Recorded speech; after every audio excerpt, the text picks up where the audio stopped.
Item 7 on the order paper, the adjournment. The question is that the Assembly do now adjourn, and in conjunction with the Business Committee, the Speaker has given leave to Nicola Brogan to raise the matter of delivery of the A5.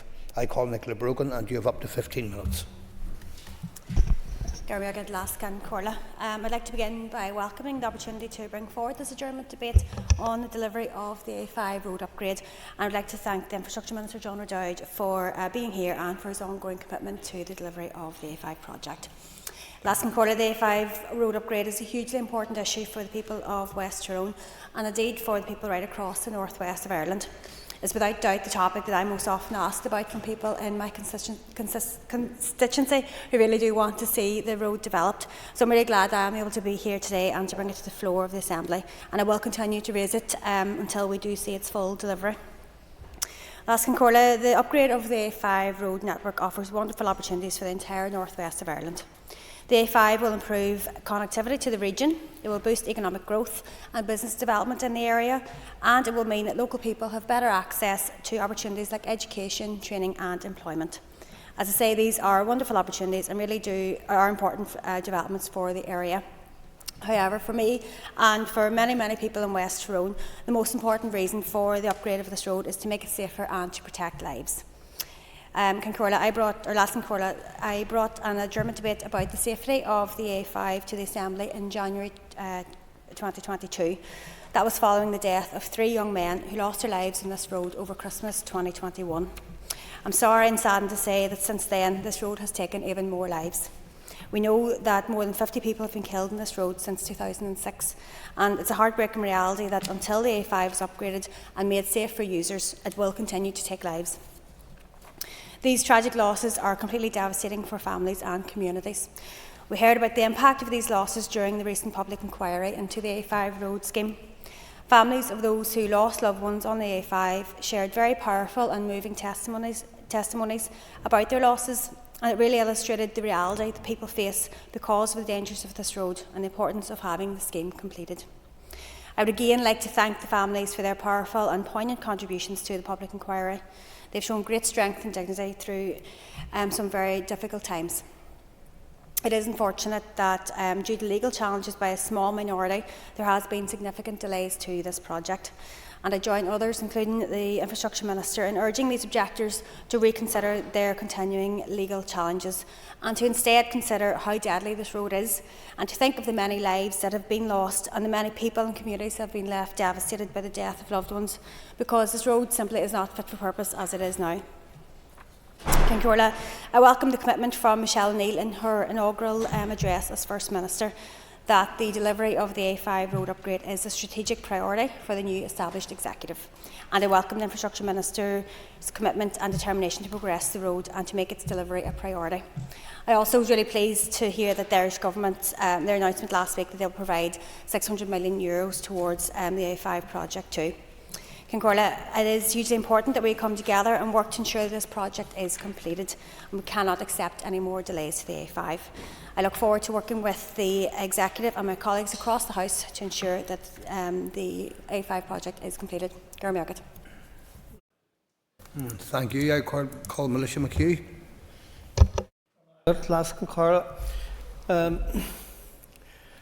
For 30-odd years, I think I travelled on the A5 from Castledare to Derry. It was on that road that day and daily I was just in one queue of traffic after another. And there was no doubt just how inadequate it was as an arterial route from Dublin to Derry, or from Belfast to Derry, and into Donegal as well. And yet in all, we were faced there continuously, as I say, with long queues of traffic, that where motorists became more and more frustrated day and daily, that it wasn't by any surprise that we had numerous accidents on that stretch of road. Accidents that where many have lost their lives and where others were seriously injured in that as well too. And I would just like to again to acknowledge, in fact, the part that was played by families in particular of those who were bereaved, and the way that they have continued to highlight that whole issue about the A5 and its need its need for improvement. After, we'll say, 30 years travelling from Strabane to Derry, I then embarked on the journey from Strabane to Belfast when I became an MLA. The same road, going in a different direction, but with exactly the same problem. Exactly the same problem. A road that is totally inadequate for the amount of traffic that travels on it. And I keep asking myself the question, why? This being the arterial route to Derry, Donegal, Tyrone and Fermanagh. And we know ourselves that that road needs improvement in order to create the infrastructure there that will allow that same area of the northwest to be net contributors to the Irish economy. And whenever I use that term, the Irish economy, I'm talking about the economy throughout the whole of this island, which we all will benefit from. I think that it is without doubt that it is now time that we did step up to the plate and ensure that this particular road is delivered. Now, up until now, we've had objections that have been there as obstacles to the delivery of the A5. And it's about time that now we confronted all of those issues that objectors would have raised. And I'm not arguing whether or not they had the right to raise them one way or the other, but I do think that in some cases that we have to ensure that we're well prepared for this type of objection now coming forward. Can I even note too, I remember one objector that I did talk to about this at the time, and he had said to me, well, it's not the road that needs improved there, it's the drivers. He was putting the whole idea of people losing their lives or accidents as a result of careless drivers. I pointed out to him in the case of the A4, which was at one stage the most notorious road on the island of Ireland, but that having created a dual carriageway, that the statistics of accident and death on that road had changed dramatically. And I believe the same thing will happen in relation to the A5 as well. I think it's time now that that nettle was grasped in every sense of the word, and we have to ensure of its delivery. Its delivery for the health of the people who live in that area, its delivery for the economy of the northwest in every respect, and its delivery that will ensure that this part of the island is as well catered for as the rest of the island. And what I mean about that is the rest of the island. Only this weekend I travelled from Castledearg to Dublin, from Dublin to Killarney, from Killarney back up the west coast again. And on every single part of that journey, I was travelling on motorway that was safe and sound for those that were on the motorway. And if it wasn't motorway, in some areas it was dual carriageway. And I asked myself the question, why is it that in the rest of this island they can develop an infrastructure such as that we all know now, that has created an economy that is one of the richest countries in Europe, and yet now we here in the northwest find ourselves totally deprived of that kind of infrastructure that we need to ensure that we too are a net contributor to the greater economy of this island. Thank you. And I'm pointing out now, which I should have done before, that all members have 5 minutes to speak. And I'm calling Deborah Erskine.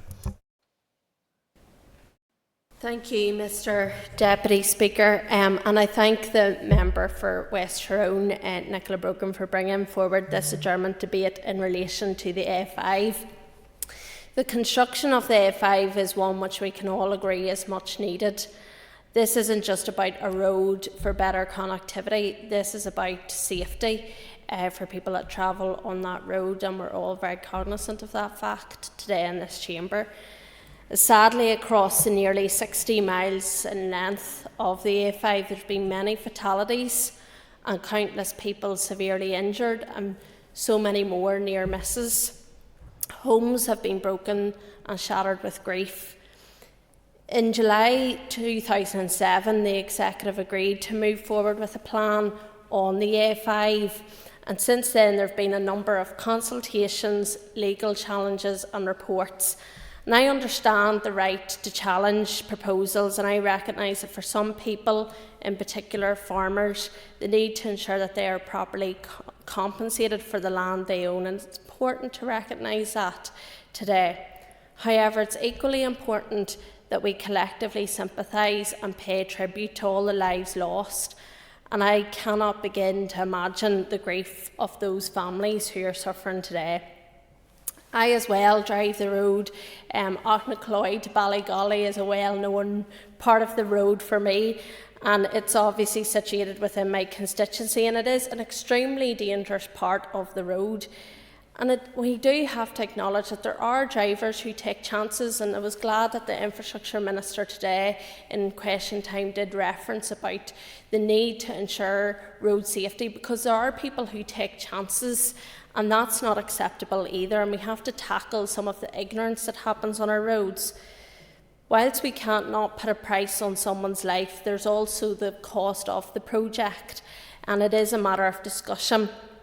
Money from the Irish Government was very welcome recently, and the funding announcement was a promise that was first made in June 2007 to the Northern Ireland Executive, then led by Dr Ian Paisley.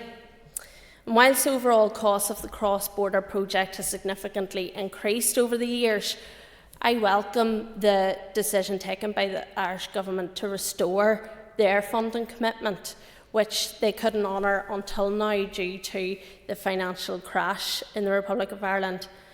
Whilst we welcome that support for genuine cross-border projects, we must demonstrate the mutual benefit to Northern Ireland and the Republic of Ireland. And it's also not just the job and the responsibility of the Republic of Ireland's government to provide financial support for provision of public services, but it's also incumbent upon our executive and working with the UK government in terms of ensuring we have proper money for infrastructure. So whilst the increasing cost of the project, as I've pointed to, with any new road infrastructure, it is critical that we ensure there's a high degree of collaboration. We look forward to seeing the report as well in terms of the local landowners and communities and businesses which fed into the public consultation. So therefore, with that being said, I hope we can move forward, because whenever I drive on that road, you are literally praying behind the steering wheel, and that shouldn't be. It shouldn't be for anybody driving on that road that they're concerned for their safety. It shouldn't be that we worry about near misses happening, and there are parts of that road that are extremely dangerous to drive on. So I thank the member again for bringing forward her adjournment debate today. It is a very vital and important part of our infrastructure here in Northern Ireland. So yes, whilst this road will provide better connectivity, most importantly, I hope this road will deliver a safer way to travel for the people that drive on it. Thank you.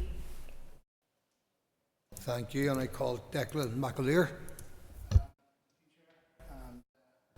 It's great to have I'm glad to have this debate here this evening, and it's great to have the Minister here, and indeed the Chair of the Infrastructure Committee here as well, and I welcome her comments and the comments made so far to this debate.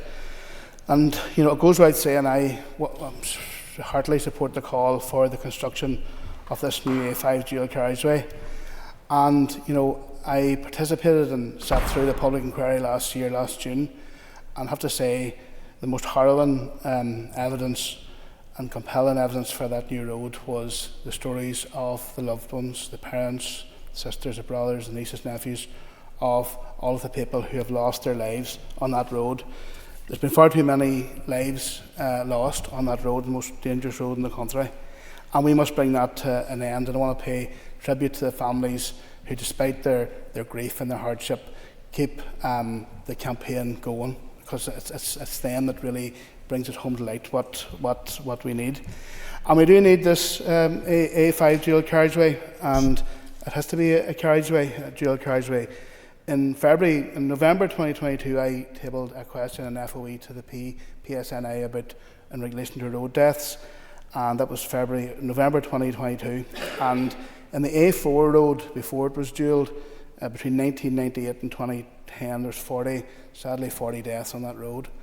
And in the following 12 years on the A4 dual carriageway, there was sadly 2 deaths. Now, 2 deaths is too many.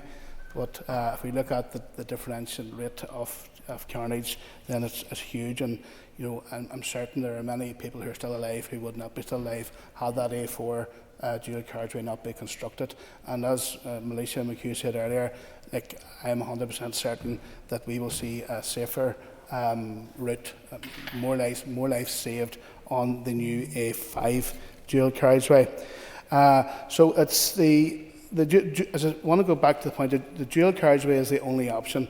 And I know there are people from alternatives who talk about online options, and I think it's important to point out that there are 1,300 individual lanes and little roads that are connected to the existing A5 dual carriageway. And as was said at a public meeting some years ago, every single one of those 1,300 roads and lanes are accidents waiting to happen. And it's that deadly interface between strategic traffic, which commuting between, say, Dublin and Derry or Donegal, with local people going to drop their children at the playgroup or go to school or go to mass or whatever. That's that deadly interface that is causing so many accidents. The offline is also much safer to construct. And this was pointed out very strongly, dual carriageway is much safer and much more durable as well for the long term. A new offline road, a new road properly built, would have more integrity, because the current A5 is crumbling, and you could just be putting good tar down top of bad tar because it will continue to crumble. And it's much safer for those who will be constructing. And also as well, in terms of the offline solution, the offline new dual carriageway would result in 8 properties demolished, but any alternatives put forward suggest that at least 34 properties would be demolished. So in short, there'd be a bigger footprint of trying to develop an alternative solution to the A5 dual carriageway, because lanes have to be blocked and local roads have to be blocked and diverted, so the footprint would actually be bigger. Route consistency is a very important factor as well, and I drove recently from Dublin 140 miles to Limerick along the M7 and the M8, but if you drive 140 miles in the northwest from Dublin, you have the M1, you have single carriageway, you have 2+1, you have a bypass, an N2, and the notorious A5.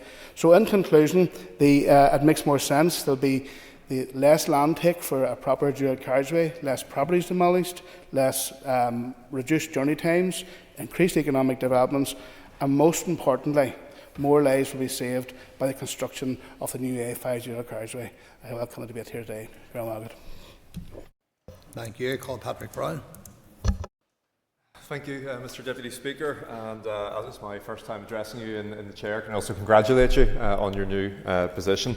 I welcome the opportunity to contribute to this debate as an Alliance Party infrastructure spokesperson and a member of that committee. Can I start by thanking the member for West Tyrone for bringing this to the Chamber, and I hope that this debate will contribute to a renewed sense of momentum behind this important major roads project.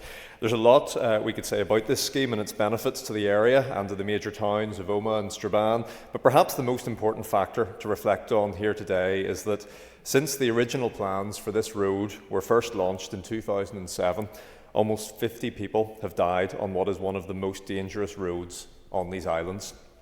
The A5 serves an enormous number of side roads, houses, farms and other accesses. These many junctions, combined with increased vehicular traffic in recent decades, is the main reason why this road is so dangerous and why we must deliver an alternative.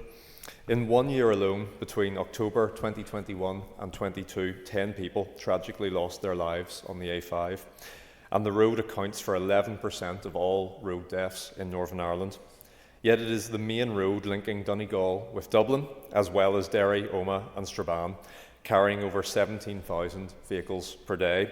This route is a crucial part of our infrastructure, our economy and north-south connectivity, yet it is a single carriageway road for most of its 58-mile length, with just a few overtaking lanes. Simply focusing on minor mitigation schemes will not do enough to secure road safety on the A5. Such works, as have been the practice to date, are only a sticking plaster. And whilst we know the cost of this scheme is significant at as much as 1.6 billion, it is also vital for the safety of road users that we deliver it, the largest roads project in the history of Northern Ireland. We have seen the inflation of capital build projects of other projects, the inflation of capital build costs of other projects make the headlines in recent days, and this serves as a lesson that where we have crucial infrastructure to build, time is of the essence in case costs spiral even further upwards. Consider, for example, that this project was estimated to cost 800 million in 2007. Now that we have the welcome commitment from the Irish Government to provide €600 million towards the cost, it is on the Executive to come up with a plan for its delivery, which may include asking the Irish Government to meet their original commitment to funding half the project, given their current contribution equates to roughly a third of the total cost. Whilst a phased approach may undermine the cost-benefit analysis in forming the business case, it would make perhaps most sense to focus on the sections linking Derry and Strabane and Omagh to Ballygawley, given how highly these stretches figure in fatality statistics. The economic ripple effect of this project in both Strabane and Omagh would be huge and breathe new life into these important but often forgotten towns.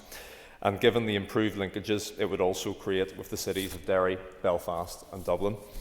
I'd like to conclude, Mr Deputy Speaker, by recognising those who have campaigned tirelessly over many years to make these plans a reality, particularly the A5 Enough is Enough campaign and its founders, Tyrone, GAA, and indeed all of the families who have lost someone on the A5.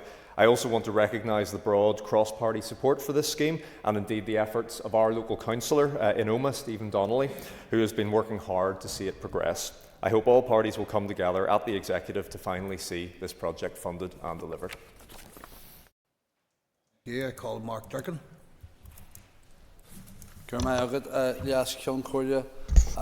I welcome the opportunity to speak in this debate, and while many adjournment debates have a narrow constituency focus, and the A5 runs through the heart of the proposer, Ms Brogan's constituency, it's fair to say that the negative impact associated with the A5 has been felt much wider, and the benefits of the improved new A5 will be enjoyed right across the northwest in my own constituency of Foyle and beyond. The A5 is one of 5 key transport corridors on the island, and the significant recent funding commitment from the Irish Government is hugely welcome. I hope this announcement will see movement for this long-awaited and continuously delayed project. This £600 million investment was made possible thanks to the unwavering fortitude of campaigners, including, as has been mentioned, families of victims lost to this treacherous route, and political perseverance across this chamber. But it would be remiss of me, and I wouldn't be forgiven for now if I don't mention my party colleague Daniel McCrossan, who has been a huge champion for this project and managed to keep it collectively on the agenda of governments both sides of the border. The winding northwest corridor in the heart of rural Tyrone has earned its title as the most dangerous road on the island. The deadly nature of the A5 is ingrained in the collective consciousness. For many, the fight to change that perception and tragic reality has been wrought with difficulty. We've heard a bit this afternoon about the history of the project. In terms of that, it was included in the 4th National Development Plan by the Dublin Government, down largely, I have to say, and it can be proved, to the lobbying of the SDLP at the time. Indeed, its inclusion and priority in that programme was challenged by Peter Robinson, who claimed that it would be sectarian to prioritise a project in the West. He pushed then for the inclusion of the Belfast-Larne dualling, and that was ultimately included as well. Now it's been open nearly 10 years and we still haven't seen a sod turned on the A5. The Executive granted approval despite the Executive granting approval for the A5 in 2007. In this case, the intervening, now decades-long dysfunction and delay haven't just resulted in disillusionment, but perhaps played a part in the devastating loss of so many lives. Many more people have suffered serious injury, and countless families have been devastated by the trauma of loss. And while there are many causation factors in road traffic collisions, we cannot deny that this extremely dangerous road is a massive contributing factor to the high number of road deaths. Nor can we deny, and I've mentioned it already, the role of the valiant and steadfast campaigners, the bereaved families, and I'd like to pay tribute, as others have, to all those who have turned their grief into power, the power to deliver change and ensure that no one should experience the same heartbreak, avoidable heartbreak, that they have. When completed, the new road will stand as a lasting testament to the love and dedication that they hold for their loved ones. The upgrade of the A5 won't only improve safety, but will bring significant economic opportunities, attracting much needed jobs and investment for the entire North West region, for the people of Tyrone, for the people of Derry and Donegal. Now we need the Ministers for Finance and Infrastructure to get on with the delivery. I appreciate the process the Minister has to go through. I appreciate how careful he has to go through it. There's been many a slip twixt cup and lip. We are nearly there, but we look forward to getting to the starting point. We look forward to getting the job done, and we call on the Minister and will support the Minister to do so. Thank you, and I now call Colm Gildernew. And I want to thank Nicola for bringing this very important debate back to this chamber again today. And reflecting on some of the things that have already been said, I have to say that where I live is close to Auchnacloy, and a large part of the A5 runs from Kelly's Inn right down through that section of Fermanagh South Tyrone. However, where I live is 90 miles from Dublin Airport and is 60 miles from Derry. I can be in Dublin Airport in the same time that I can be in Derry, and I can be there safely with the vast majority of the road when I turn south and drive south, either a 2+1 or motorway. And the impact of that is that starves our area of investment. When companies reach a certain size, they have to go elsewhere to get the infrastructure. So over many decades, that has actually restricted what is a hugely entrepreneurial area. The other issue that I want to raise here in particular today, again, is related to the Auchnacloy section, because all of the A5 traffic on that strategic arterial route that Marlisa mentioned goes through the town of Auchnacloy. And what it results in is that literally at virtually any time of the day, if anyone wants to cross the main street in Auchnacloy, the traffic on the A5 both ways has to voluntarily stop to allow them to cross. The one crossing that's in the town is some distance from where the shops are, from where buses travelling up and down the length of Ireland, plus local school buses drop off, the shops and all of that. And literally people are dependent, in particular older people and younger people, are hugely vulnerable to not only that traffic not stopping, but when the traffic stops, somebody else in frustration coming around and undercutting the inside and going through. It's an absolute disaster waiting to happen. And that is the same with the entire stretch of the A5. Every couple of days on our WhatsApp groups at home, we get a message saying avoid a certain section of it. There's a car on its roof, there's a car over the hedge or whatever. On the day of the inquiry itself, the day that I gave evidence to the inquiry, travelling up to the inquiry, I almost collided into the back of another car. And that happened as a result of what Declan mentioned, all the small entrances. A car was making a right turn. There was a line of traffic, maybe half a mile of traffic. Every one of those cars had to brake slightly more hard to get stopped, and it virtually finished up in a pile-up. So these incidents are going on all the time. It's only a matter of time till there's another serious incident. That I do want to acknowledge the work that the Enough is Enough and the GA community have brought to this. And it was a very poignant evening, the first night they launched in Garvahe. The very first, and they had listed all the GA members and their clubs, the very first of which on that board was Mickey O'Neill from our own club and from the town of Auchnacloy, a very close friend of my own brother, Rory.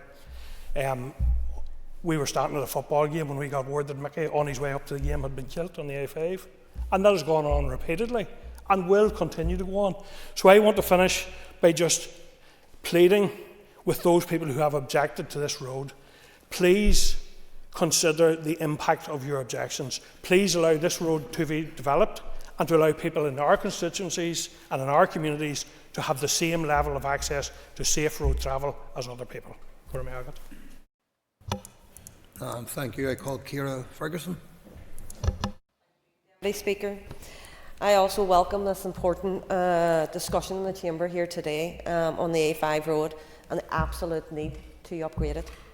The A5, as we all know, is a key route which connects the North West, and in particular the constituency of Foyle and West Tyrone constituency in which I reside, to the rest of the island. It has major economic benefits that can help create jobs, attract investment, cut down journey times and help unleash the area's full potential. I've heard from many speakers here this evening. But most importantly, this is an issue of safety and of saving lives and upgrading one of the most dangerous roads anywhere on this island. The A5 has seen, as we've all seen, scenes of heartbreak and tragedy for too many families, some of which I would personally know myself. Too many mothers, fathers, brothers, sisters have been left in mourning because of the deaths on this road, and that must change. Years and years of objections have delayed work starting on this project. My home backs on to the A5, so I have been quite closely involved during the whole consultation process. And that's going on 20 plus years, and I've went to consultations in the Fir Trees Hotel. We've seen the different scenarios. It's really, really pertinent that 20 years on now we must move. It has been frustrating, but there can be no more delays. The objections must end. So, like all of us, we want to welcome the announcement of the 600 million by the Irish Government for this project and the ongoing commitment from our Minister, John O'Dowd, to deliver the A5. Everyone that I speak to, and like everyone here this evening that speak to our local businesses, our constituents and others, understand the major benefits of delivering the A5 and the opportunities that it will open up for everyone. Huge progress is now being made. And just once again, before I conclude, likewise I would like to pay tribute to all those families, particularly those that have been bereaved over the years, who have campaigned, who have attended the inquiry to get us to this stage, and particularly the Enough campaign that took place quite recently. We need to continue to work together, and it's heartening today in this chamber having both the Minister and the Chair of the Infrastructure Committee, and it's all united here together to ensure that the A5 is built, is delivered, and we can transform this road and our neighbours and communities for the future. So thank you. Thank you. And I call now for the Minister for Infrastructure, John O'Dowd, to respond. Thank you, Lascan Cordia. First of all, I would like to thank Nicola Brogan, MLA, for instigating this debate on the delivery of the A5 dual carriageway. I have listened with interest to the comments and issues raised by members, and it's clear that the delivery of the A5 project is of huge importance for members, as it is for me as Minister for Infrastructure. I have made clear on many occasions my commitment to taking this project forward in accordance with the statutory procedures. As members have pointed out, with over 50 fatalities along the existing A5 since 2006, which is a staggering, depressing figure, I have to say, the dangers to the users of the current A5 are evident for all to see and have caused heartbreak to too many family homes. Clearly, a new dual carriageway can significantly reduce collisions. By the physical separation of vehicles travelling in opposite directions, by facilitating safe overtaking for the entire 85-kilometre length of the new dual carriageway, by enabling vehicles to travel at a consistent and safe speed, by minimising manoeuvres at busy junctions and side roads, by separating strategic long-distance journeys from those on local trips, and providing significant relief to the many towns, villages, as Colm has pointed out, even in terms of the impact on Knocknacloy, and hamlets along the existing road, which will no longer have to endure the burden of constant heavy traffic volumes through the heart of their local communities and local facilities such as schools and shops that adjoin the existing road. An example, if one is needed, and has been mentioned by several members, is the provision of the dual carriageway on the adjoining A4 between Dungannon and Ballygolly. The notorious road had 37 fatalities in 10 years, and the new dual carriageway was opened in 2010. With every fatality is, of course, regrettable. There has been just 2 since the opening of the A4. I had a conversation recently with a farmer who lost land as a result of the A4 scheme. And he told me at the time that when the A4 was being proposed, he was deeply frustrated and indeed angry that he was to lose land, because I knew the connection between farmers and their land. He also had a business which was severely disrupted as a result of it. He is now proud that he contributed to the safety features of the A4. He has since rebuilt his business, and he said to me, "John, tell anyone who has concerns to come and talk to me." He says, "Because I am proud to be able to say I helped save people's lives on the A4. The A5 is a similar example. However, while improving road safety has always been and remains one of the key objectives of the new road, it is not the only one. The new dual carriageway is also of significant strategic importance to the North West region and our wider island, as several members have pointed out, helping to tackle regional imbalance, improving the economy, job prospects and prosperity, and connecting communities. I share the frustrations expressed by members in the length of time it has taken to get this transformative project through the statutory processes. My department and I must nevertheless follow due process and apply due diligence. As the House will be aware, the A5 dualling project is an executive flagship project, and its origins are in the Synonymous Agreement agreed through the North-South Ministerial Council in 2007. As a project to deliver 85 kilometres of new dual carriageway between new buildings and the border at Auchnacloy, it is significant and an ambitious project by any standards, and the biggest roads project ever to be undertaken here. My department must comply with the statutory procedures governing the construction, improvements and acquisition of land for trunk roads, as contained within the Roads Order NI 1993. Members will know the history of the project, but just for the record, following the first public inquiry in 2011, the statutory orders to allow the A5 to proceed were made in 2012, but subsequently challenged by the Alternative A5 Alliance, a group which is opposed to the new road from the outset. This challenge led to the squashing of the statutory orders in April 2013, and it was judged that the department had not fully met its obligations under the Habitats regulations. This ruling was unprecedented and set a new compliance benchmark in the development of all major infrastructure schemes from that point onwards.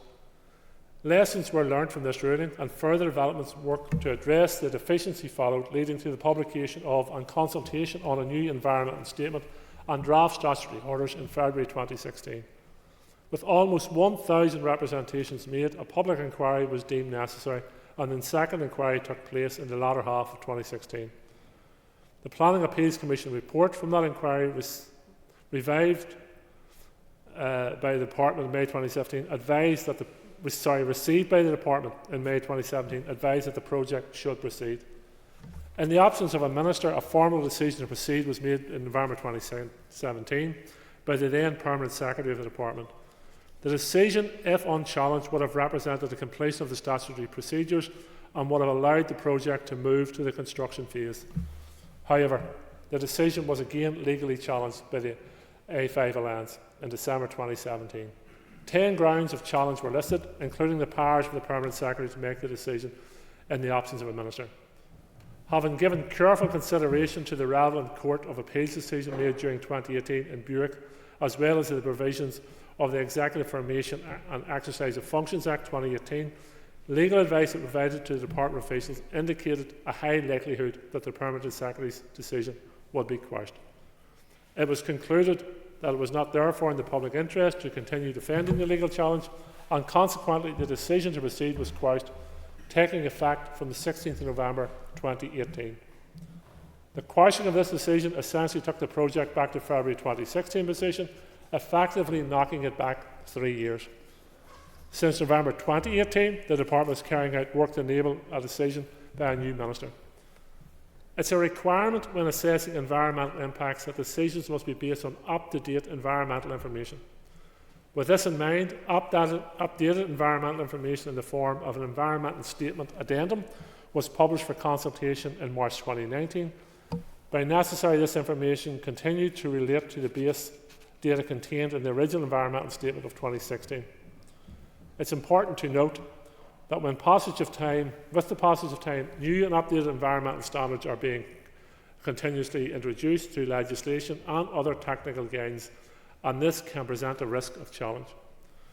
With the 264 representations made to the 2019 consultation exercise, the Department concluded that a further public inquiry would be necessary, and the third inquiry took place over 7 days in February and March 2020. In September 2020, my department received an interim report from the PAC on its findings from the inquiry, not a final report, as would be normal procedure. It contained 2 key recommendations in relation to the need for further assessments on flood risks and scheme alternatives. The PAC recommended these assessments be incorporated into further addendums to the environmental statement and made available for further public consultation. The PAC therefore adjourned the inquiry, indicating that it could be reconvened when the Department has taken these steps. An interim departmental statement issued in March 2021, DFI accepted the recommendations relating to flood and risk alternatives. This led to the publication and consultation on further environmental statement in March 2022 and the release of information for consultation in November 22 and January 23. The 2020 public inquiry was then reconvened in May 23, concluding in early June, and many members, and be aware that many members of the public also attended, including grieving families. The Planning Appeals Commission, who administered the public inquiry, issued their final advisory report to the Department on the 31st of October 2023. I have been fully briefed on the current progress and upon the advisory recommendations of the PAC. Work remains ongoing in considering those recommendations, and I hope to be able to make an announcement on the project in the coming months. And in relation to Ms Erskine's comments, when I make my announcement, I will also publish the PAC report at the same time. When I make my announcement on the Executive Flagship Project, I will do so in accordance with the relevant statutory procedures and on the basis of all of the evidence, representations and advice which I have received from my officials, from statutory agencies north and south, from members of the public and from other bodies which have participated in the process to date.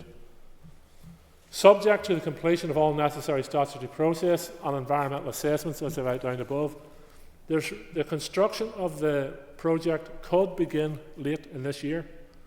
I should also point out, however, that major projects such as the A5 are inherently complex and can become vulnerable to legal challenge. I would appeal to those people who have been behind the previous legal challenges to think carefully about their actions, and to think also about the greater good of our society as a whole, and of our communities and future generations in getting a safe road in place that serves the needs of all road users. In closing, Lascan Cordia, I want to thank Nicola again for bringing this forward. I also want to note and welcome the support of all members who have spoken to the construction of the A5.